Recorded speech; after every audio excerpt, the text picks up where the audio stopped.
Estamos de volta. A participação social no aperfeiçoamento da democracia no Brasil. Esse é o assunto do Melhor e Mais Justo de hoje. E para essa conversa estão aqui comigo Gerson Bittencourt, membro da coordenação dos Conselhos Participativos Municipais de São Paulo, e Genilce Gomes, membro da coordenação da Central dos Movimentos Populares. Há quem diga que a boa via para ter de fato uma democracia participativa passa por uma série de reformas. Isso também foi um dos assuntos da nossa entrevista com o filósofo Guilherme Boulos. Vamos ouvir. Que o poder público barra as iniciativas sociais, muitas vezes. Historicamente, não estou falando de um governo apenas, o Estado brasileiro tem no seu DNA e na sua Constituição essa aversão à participação social. Então, você precisa construir instrumentos que permitam e que estimulem essa participação. A pauta de reformas populares hoje é uma pauta unificadora. É uma pauta em que você consegue reunir os vários movimentos sociais para defender uma reforma política popular, para defender uma reforma no sistema das comunicações, uma reforma urbana, uma reforma agrária, uma reforma tributária. Ou seja, e quando nós estamos falando em reforma política, o tema da participação popular deve ser um dos eixos, né? Quais as reformas são prioritárias para a construção de uma estrutura política com base na ampliação da participação da sociedade na política, em sentido geral e em sentido institucional? Eu te interrompi, Bittencourt, estava falando justamente dessa dimensão, quer dizer, os conselhos e as participações, ora são por movimentos sociais, ora são por participação individual do cidadão, e há ali também disputas de posições, de grupos, de interesses. Que reformas da estrutura do Estado, em nível municipal, estadual, federal, seriam necessárias para que a gente pudesse avançar na nossa cidadania e, portanto, elevar a qualidade do debate político, por dentro dos partidos, dos governos e da rua?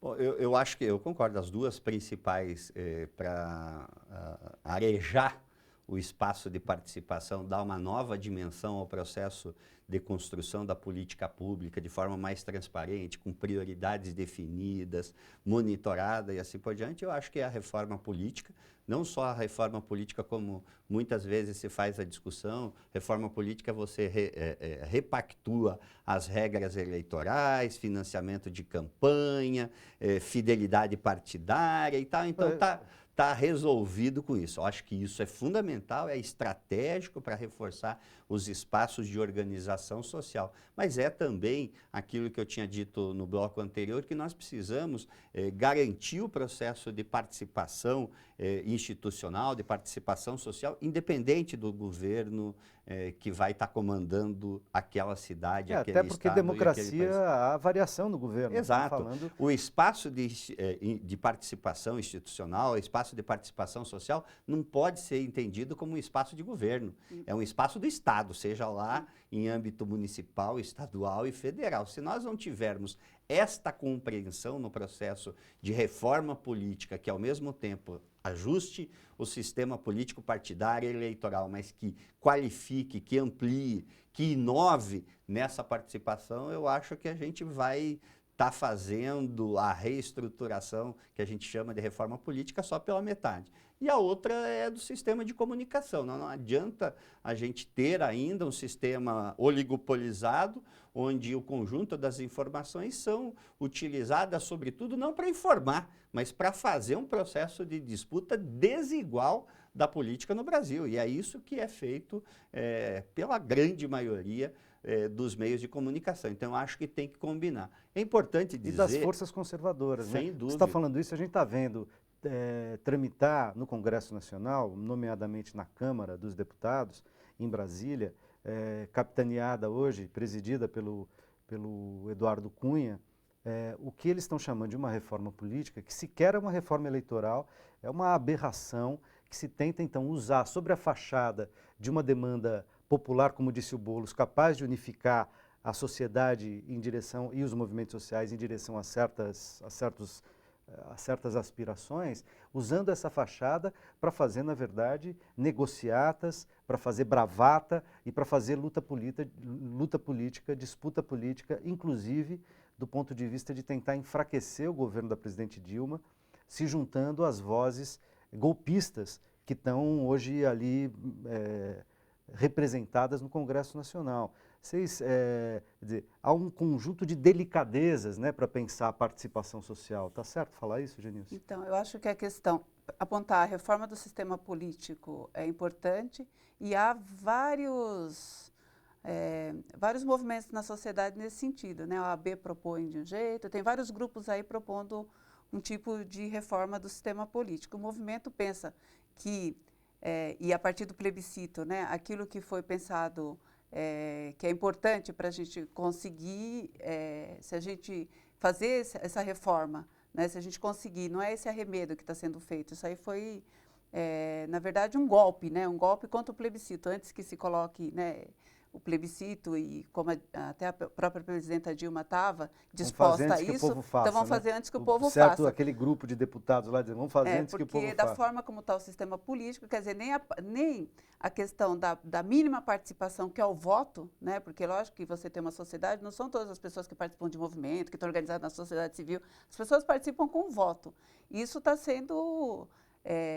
quer dizer, está sendo desconsiderado, porque você vota e não é você que elege, quem elege são os grandes sistemas econômicos, quem elege são os empresários, né? Então, quer dizer, isso aí você já... Esse é o campo do debate sobre o financiamento empresarial de campanha. E aí o financiamento empresarial, né? E mesmo a questão da participação hoje, quando a gente olha aquele congresso que não está representado o povo lá, né? Quer dizer, qual a porcentagem de negros nessa sociedade, mulheres, assim por diante, que a gente não consegue, diante, né, do financiamento público, né, do financiamento privado, você não consegue, então, eleger, né, e mesmo que seja uma liderança importante, você não consegue, né, chegar de forma nenhuma, né, a esses cargos, porque o cargo é financiado ali pelo financiamento privado, né, da forma como a gente está vendo. Então, essa questão da reforma do sistema político é uma coisa importantíssima, né, que o movimento tem na pauta e vai continuar, né, a questão dessa pauta. E depois, eu acho que o Bittencourt apontou bem a questão dos meios de comunicação, né, porque para os movimentos tem um problema.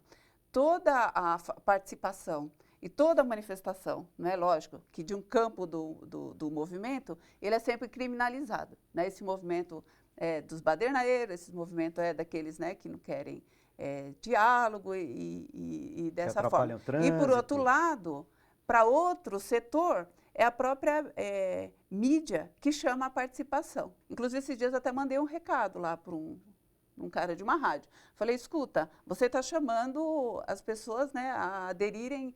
Você não acha que é injusto? Né? É injusto que você use esse espaço para fazer isso quando os outros movimentos não têm. Então, para o movimento também, isso, a questão da reforma dos meios de comunicação, porque hoje, né, o espaço que eles têm do ponto de vista de mobilização e do ponto de vista também de criminalizar todas as lutas, se a gente não passar por esse processo, e é um processo de disputa e muito forte também, né, porque é um poder, né, um poder incrível, então a gente não vai conseguir fazer com que a participação seja mais profunda. Eu acho também que essa questão digital, né, que você estava falando, é possível, as pessoas têm aprendido hoje em dia, né, muita gente sabe mexer em computador e tal. Você podia fazer consultas, né, querendo dava para fazer várias consultas, né, para saber, mas infelizmente, né, a forma como o Estado brasileiro ele está colocado, a gente não consegue, mas o papel dos movimentos é bater sempre, né, para que a gente consiga avançar para além do que a gente conseguiu até hoje avançar na participação. Quer ver, Luiz, eu estava aqui pensando, nós temos a distorção do sistema político e de representação.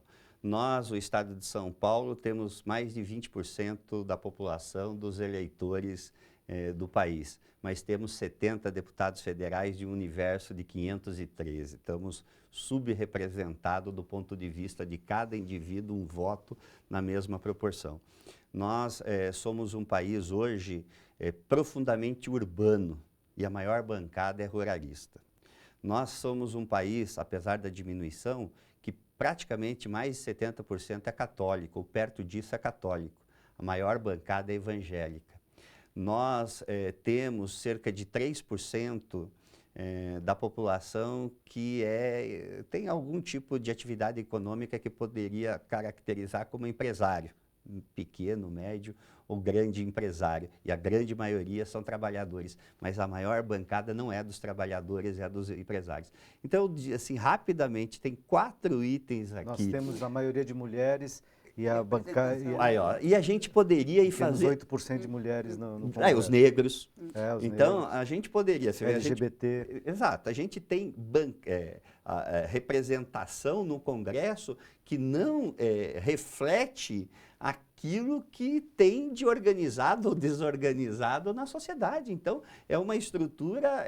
vai explicar isso para alguém que não mora no Brasil, que a bancada ruralista é maior do que a bancada do setor urbano, vamos dizer, ou empresa. Esses exemplos que nós citamos aqui. Então, é muito difícil uma pessoa compreender e aceitar uma distorção desta magnitude. Seja, além da questão simbólica e conceitual que está expressa na frase "não me representa", de fato, na prática, no legislativo brasileiro, o legislativo não representa a variedade e a diversidade da sociedade.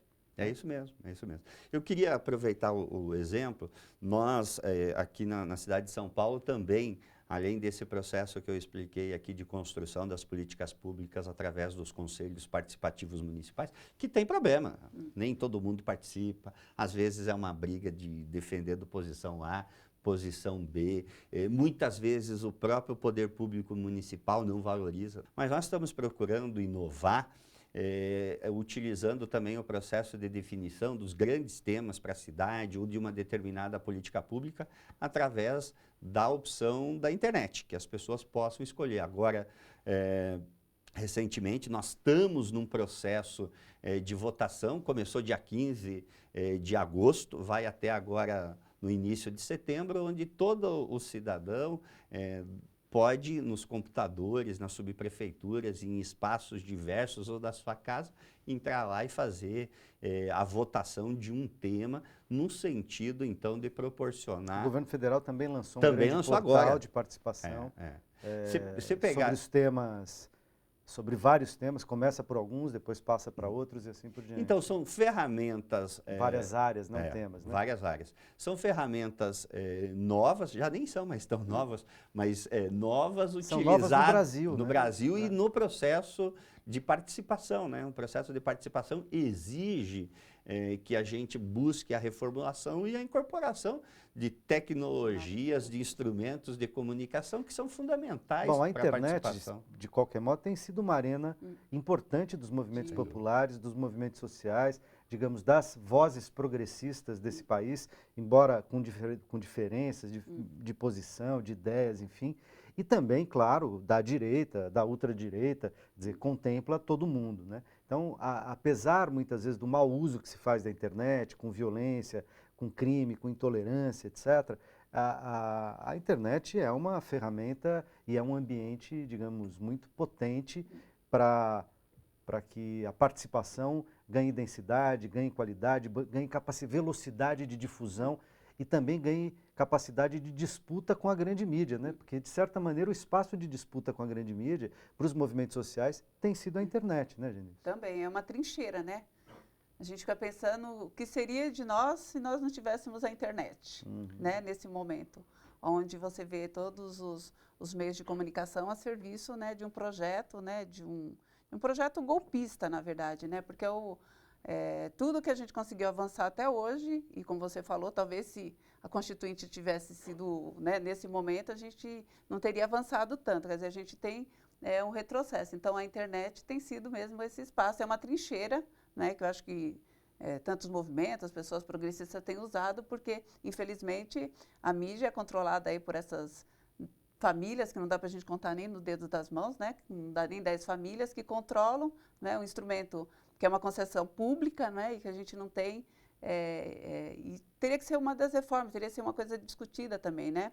É que os movimentos, na maioria, né, pelo menos no nosso campo, que é o movimento popular, ele às vezes está tão mais preocupado também com as questões da casa, né, com a questão, né, questão muito específica mesmo, ligada, que às vezes não dá conta, são ligadas à sobrevivência, que essas lutas mais, né, gerais, assim, mais às vezes não dá tempo, porque você tem que ficar correndo, mas é uma luta importantíssima, essa questão, né, da reforma dos meios de comunicação. Eu agradeço muitíssimo a presença de vocês. Isso é só um começo de conversa, porque nós vamos ter que continuar discutindo as formas de participação social, as relações entre sociedade e governo, né? Esse é um compromisso, digamos, dos primeiros, de primeira hora da TVT, colocar isso em debate a partir das vozes progressistas, das vozes da população, das vozes do movimento sindical e do movimento popular. E agradeço também a você que nos acompanhou até aqui. A gente se encontra na próxima quinta. Um forte abraço.